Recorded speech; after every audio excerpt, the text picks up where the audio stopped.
Welcome, everybody. This is PSN, and I'm your host, Artie Decker. And we're going to take a quick look at this week being week number 2 of the Alabama high school football schedule. Looking here in 7A, we have a game. I think it's going to be pretty important for Bob Jones to win, having lost the first two by a considerable amount as they roll into James Clemens, and that's not going to be probably any better for them. I mean, Central Phoenix City laid it on them and then got beat again last week. Don't look for the Jets to be any solace to this problem, and probably the Jets win again. Looking here, one game that's really interesting to me just because of Coach White and that Sparkman team taking on a good Buckhorn team. Can they step up and get this win? They were really impressive last week, coming off a win over Athens, 48-11. But the Bucks will be ready to play some ball, and it should be interesting to see if they can get to 2-0. Let's see here. Central Phoenix City at number 1 taking on number 8. I mean, this is going to be a serious battle, but I do like Central Phoenix City to go ahead and get the win, possibly in a considerable amount. We got Gadsden City rolling into Hewitt Trussville. Hewitt Trussville being led by none other than the great grandson of Paul Bear Bryant, and Gadsden City coming off a beatdown by Oxford and also losing to Spain Park. They are desperate for a win, and Hewitt Trussville just destroyed a team from, I believe, Mississippi, 65-28 last week. I like Hewitt Trussville to get the win on that one. Looking here, Grissom coming off a close loss is 1-1. They roll into Huntsville. Huntsville's trying to turn things around with a new coach, so it should be interesting to see how that one turns out. But I would probably lean with Grissom maybe to get another win. Looking also here, Spain Park 2-0, rolling into Vestavia Hills, looking to go to 3-0, and I'm going to go ahead and I'm going to say they get to 3-0. They're going to take advantage of that. Thompson here with their first real test versus Tuscaloosa County. You know, they got the Flying Hawaiians little brother there as their quarterback. If you don't know who I'm talking about, it's the Hawaiian quarterback that Alabama's got currently that even threatened Jalen Hurts as a starter. Looking here in the 6A, you got Dale Pruitt and his Albertville Aggies rolling into Coleman for a big region showdown. Coleman playing some really good ball, having coming off a loss to a close loss to a good Hartsville team, and then getting the win last week in Stevenson. Uh, I'm going to have to go with Dale on this one. I think it'll be close, but I do like the Aggies to roll on. Number 1, Austin rolling into Decatur. Austin should take care of them, but Decatur will be ready to play some ball, I'm sure. Don't don't expect that one to be a blowout. Looking down the list here, you got Daphne, who won the first week 3-0 over Davidson, and then lost to Spanish Fort 8-7 last week. So they can play some defense, but can they score some points? And then you got Saraland and their uh, highly touted quarterback. Can he get things going against that stingy Daphne defense? It should be very interesting to see. But I would probably have to go with Saraland. Maybe too many athletes, a little too much for them to handle. Looking on down the list here, we have Minor, who coming off a great season last year, losing their coach. You know, maybe a different identity coming into this year, rolling into a red hot Pinson Valley, a Pinson Valley led by Bo Nix and his daddy Patrick Nix as coach, coming off just a beatdown win over the defending champions, Benico Harley and the Ramsey Rams. And I mean, I expected them to win, but I didn't expect the margin of victory. Just put a pounding on them, 35-14. I look for Pinson Valley to just keep on rolling, and I've said it since the start of the season. Pinson Valley is my pick to win the whole thing. So just mark that down come December. Looking on down the list here, you got the South Side rolling into Fort Payne. Fort Payne being 2-0, coming off the Top Cat win over a rebuilding Scottsboro. They got a lot of confidence. You got Southside on the other hand, lost to Etowah, and then lost last week pretty convincingly to a up and coming Holtz Bluff team. So they're desperate for a win, and Fort Payne just wants to keep on rolling as they've won 4 in a row. If you go back to last year, look for Fort Payne to go ahead and get this win and just continue the downward spiral for the Panthers. Alexandria rolling into Arab. Uh, the Valley Cubs, maybe a little bit of a rebuilding year, but Arab off to a terrible start. Um, I'd probably have to go with the Valley Cubs on this, and Arab probably going to drop another one. And all of a sudden, it's panic time if they lose this one. Looking on down, Douglas probably going to take a beating from a good Etowah team who's going to be a little on the ill side after that beat down by Madison County last week. Got a game here with Gunnersville rolling into Boaz. Boaz coming off a big win over JV Pennington. Astor Gunnersville coming off a big win over Aniana. But look for Boaz to come back down to earth as Gunnersville should roll in that one. Looking down the list here, we have Scottsboro rolling into Crossville. This is going to be one of them games where you're going to look at it and you're going to say Scottsboro should win it, but I kind of like Crossville to continue their momentum from last week and somehow, some way, pull this thing out. So I'm going to go with the upset. I'm going to go Crossville on that. Looking down the list here, we have Cherokee County rolling into Holtz Bluff. These two teams last year split the series 1-1, but Holtz Bluff won the one that counted the most, being in the playoffs. So you're going to have an angry Warrior team looking to knock off a high flying Eagle team. But I kind of think Darian Meade and Landon Johnson are going to be just a little too much for Dupree and his Warriors. And I'm going to go with Holtz Bluff to take the early lead in that region with a win. Looking down the list here, we have Madison Academy, the Mustangs, just taking an embarrassing loss to McCallie, Tennessee, rolling into Sardis. And Sardis having coming off just a heartbreaking first 2 weeks, losing to Plainview and Sylvania. But look for the Mustangs to go ahead and get it back on track and get the win in this one. But it wouldn't surprise me if this thing's a little bit closer than people think. Because Sardis is no joke and can move the ball, and evidently Madison Academy has some problems on defense. This is another one of them games you just keep your eye on because North Jackson not playing the greatest of ball right now as they try to rebuild from last year. And they roll into an up and coming DAR team from the last 3 years, really. They just seem like they gain more and more confidence as the years go on. But I think North Jackson will slip out of there with a really close win. Looking down the list here into 3A, Brindley Mountain rolling into New Hope. New Hope is just took a beat down by Randolph County last week, or excuse me, Randolph, 52-12, and then the week before that just got obliterated by Westminster, 48-0. So Brindley is probably what the doctor ordered for the Indians, as they should get their first win of the season. Looking down the list here, we have Glencoe rolling into Piedmont. The field of champions. You got Glencoe looking to regain some respect coming in this year. The Amberson kid played phenomenal the first 2 weeks. Can he roll into the field of champions and take out Steve Smith and his Bulldogs?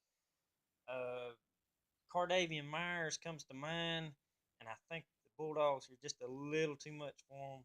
But it could be close for a while. But I like Piedmont to pull away late in that one. Holly Pond rolling into JB Pennington. I like Pennington to take that one and possibly a pretty close game. And then you got this game. This game, a lot of people have said, and I understand it. You're looking at the stats. Bailey Dukes has been playing just great ball the first 2 weeks, throwing the ball, running the ball, scoring a lot of points. Let's see, they scored 31 and 35, so they're averaging 33 a game. If my math's right on that. And then you have North Sand, the Cardiac Bison. They are coming off a 2-pointer at the end to beat Dade, and then last week scored late to tie Cedar Bluff and won it in overtime. So they know how to win these close games, and I expect a close game, and it should be a fantastic matchup in Rainsville.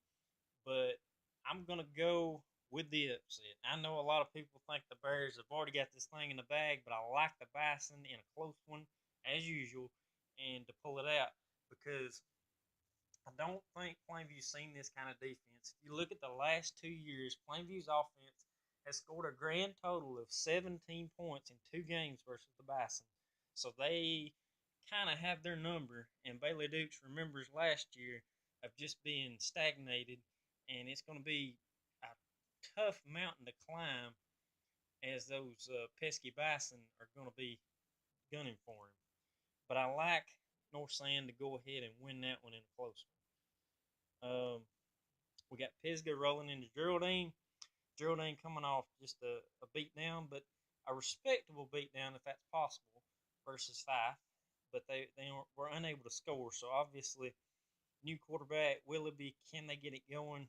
And then Pisgah on the other hand, coming off a tight win versus a kind of a mediocre Locust Fork team, and also I believe only a 15-point win over section the week before that. Pisgah's just not really playing that great, and I think Geraldine should get that one just because being at home. Looking down the list here, you have Randolph County rolling into Ohatchee. Randolph County is coming off a win over Barber County, 48-0, as to where Ohatchee beat a 1A Raglan team 21-6, and then won last week to go to 2-0. But I'm gonna have to say, once again, I'm gonna go upset on this one. I know most people, Ohatchee, I believe, is number 3 ranked, but Randolph County, I think they're just as good as they were last year. And I know Ohatchee won 31-0, but this is a different Ohatchee team. They lost their stud running back, lost a lot of people off that team, and I think they get exposed. And I like Randolph County to pull the upset in that one. Looking down the list here, the 2A, Asbury rolling into 5. 5 should just murder them. Probably could play the second, third string and still win by 40. For Asbury, it's going to be a few years before they are ever going to be a factor. Um, Looking down the list, you got Collinsville rolling into Ider. Ider coming off we'll say a dominant win over a over or under matched team being Valley Head. But they from what I've heard, they really controlled the line of scrimmage, so I expect them to be Ider. Ider's going to do what they do every year. They're going to just block you and smack you in the mouth and do what they do best, run the ball, and just see what happens. But I like Collinsville and their speed. That's the thing about Collinsville year in, year out. You look at the past 4 to 5 years, they really always have a lot of team speed, and I think they're going to be just a little too quick for the Hornets. And I like Collinsville to bounce back after losing to Crossville last week. We've got looking down the list here, Lynette at number 2 now in 2A, rolling into Horseshoe Bend. I like Lynette just to go ahead and put a beating on Horseshoe Bend and roll on. Looking down here, we have Sandrock rolling into Westbrook Christian. This is a Sandrock team coming off it's kind of a disappointing loss. I think Sandrock had a lot of high hopes that they could finally beat Plainview, having not beaten them in a while, but it just didn't happen. And then Westbrook, on the other hand, coming off a loss to a good Glencoe team, 28-17, so very respectable. So look for this game to be close, and look for Addison Ponder to really run the ball well and expose maybe some holes in that Wildcat defense. But I like Coach Chestnut and company to come away with a win, maybe in the 7 to 14 point range.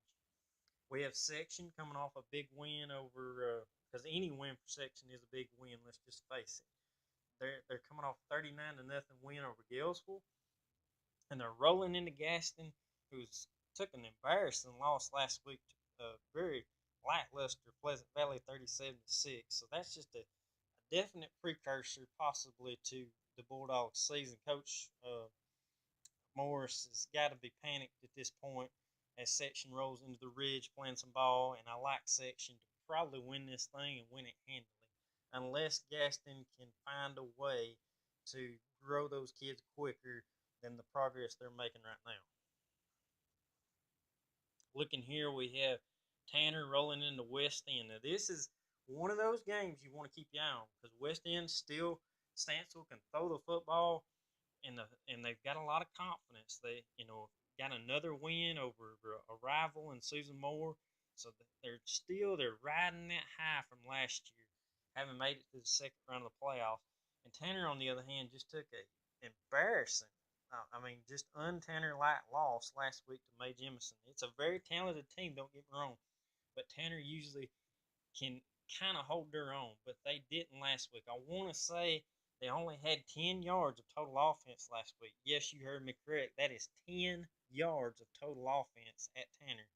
That's just amazing to me.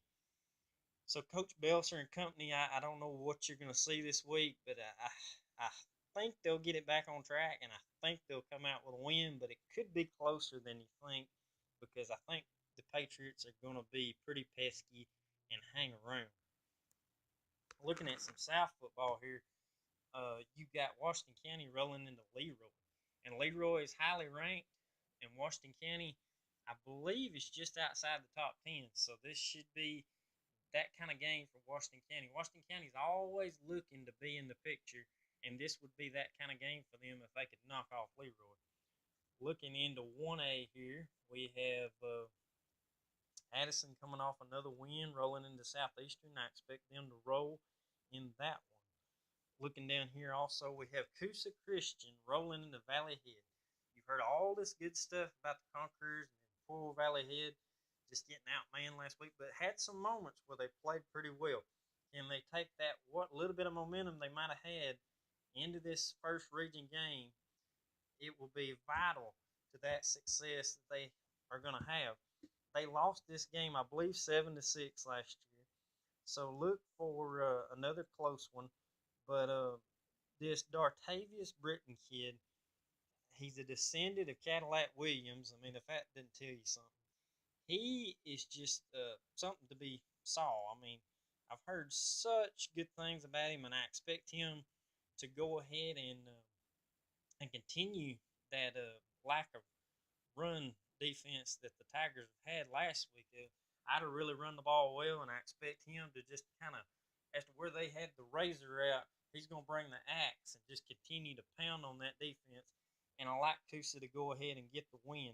They had a very impressive win over a lackluster Appalachian team last week, but still, they're not the type of team that has impressive wins in the past. So this is a huge step for them that they can beat anybody by a huge margin. So I like Coach Woods and company to get the win in that one. And to some, that could be considered an upset, but I kind of believe in this team this year, and so it won't be an upset to me. Maplesville rolling into Notasulga. Notasulga coming off a tough loss to a good Lynette team, 21 to 6. Maplesville just destroying Resurrection, Mississippi. I believe 36 to nothing. So look for Maplesville just to do what they do best and dominate. Probably in the, we're going to say, 21-point range over Notasulga. Looking on down the list here, we have a region game between Spring Garden and Galesville. Galesville coming off a beatdown by Section, and Spring Garden coming off a beatdown by Beulah, which Beulah is a 3A school, so we kind of give them a pass on that one.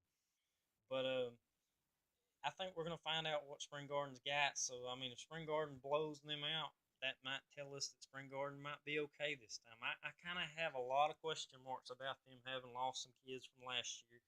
But the Panthers should win this one. And if they don't, then you definitely would want to hit the panic button at that point.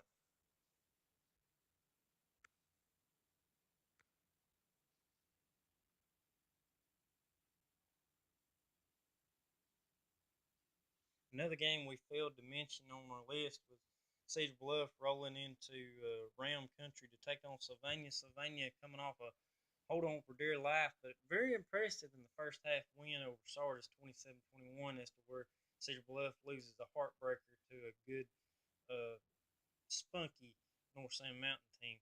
So look for this to be close, but I kind of like the Rams to maybe just overpower them just a little bit and go ahead and get the win. Let's just finish up by taking a quick look here at the latest polls. We have Central Phoenix City holding strong at number one. You got Hoover at two. Any movement? You got Hewitt Trustful getting a first place vote as they had a very impressive win. Looking on down the list, Bob Jones just taking a nosedive out of the top 10, going down to, I believe, 14. And Sparkman sneaking up there at 16. Just keep your eye on Coach White and company to see the progress and see if he can continue to turn that thing around. You got Austin as your firm number one. You got Pinson Valley gaining some steam at number three with four first place votes. Oxford with a big win over Gaston City gets a first place vote, rolling to number four.